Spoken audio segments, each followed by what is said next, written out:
Pouls. Ah mais c'est tellement ça. Bonjour Mathieu. Mais non, je ne suis pas d'accord parce que je peux vous dire que chez moi, il n'y a pas tant de pâtes que cela.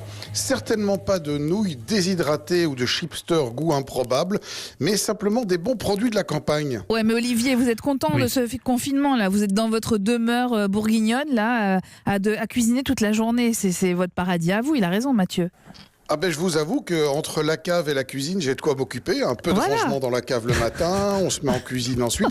Mais je vais vous raconter une petite anecdote quand même, puisqu'on partage tous notre vie personnelle. Ce matin, je suis allé à 4 km de chez moi, à la ferme de Clavisy, voir un éleveur qui s'appelle Guillaume et que je salue, et qui, depuis que les restaurants sont fermés, malheureusement, ne peut plus vendre sa viande. Donc il fait des petits colis qu'il vend aux gens qui viennent, en respectant évidemment tout un protocole de sécurité, qui viennent acheter des petits colis de viande et qui viennent l'aider surtout à éviter que cette viande ne finisse malheureusement à la poubelle parce qu'elle ne sera plus consommable.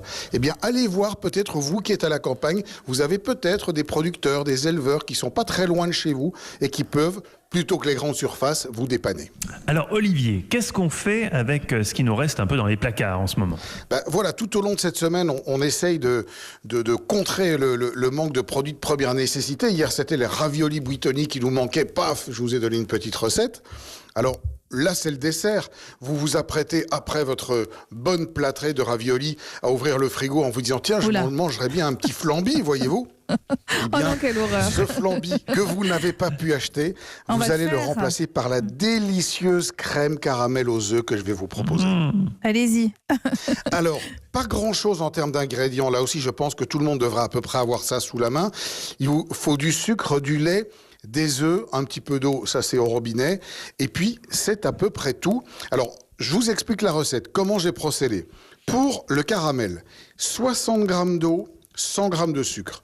Vous faites fondre le sucre dans la poêle, vous rajoutez l'eau et vous laissez cuire jusqu'à l'obtention d'un joli caramel qui soit de couleur bien ambrée. À côté de ça, vous allez préparer la crème. Donc, 700 ml de lait, 4 œufs plus un jaune, une petite gousse de vanille et 200 g de sucre. Vous portez le lait à ébullition, vous mettez la gousse fendue en deux avec les petits grains à infuser pendant 10 minutes, vous coupez le feu, vous laissez tiédir. Pendant ce temps, vous allez battre vos œufs, donc les 4 œufs plus un jaune avec le sucre, de manière à bien incorporer tout cela. Et quand le lait a refroidi, vous versez le lait par-dessus. Ensuite, dans des petits ramequins individuels, dans le fond du ramequin, on verse un peu de crème caramel. On verse ensuite cet appareil lait, œufs, sucre. Et on met au four au bain-marie, c'est-à-dire dans un grand plat rempli d'eau, 150 degrés, 1h15. Et puis voilà, mieux que des flambis, vous avez un dessert délicieux.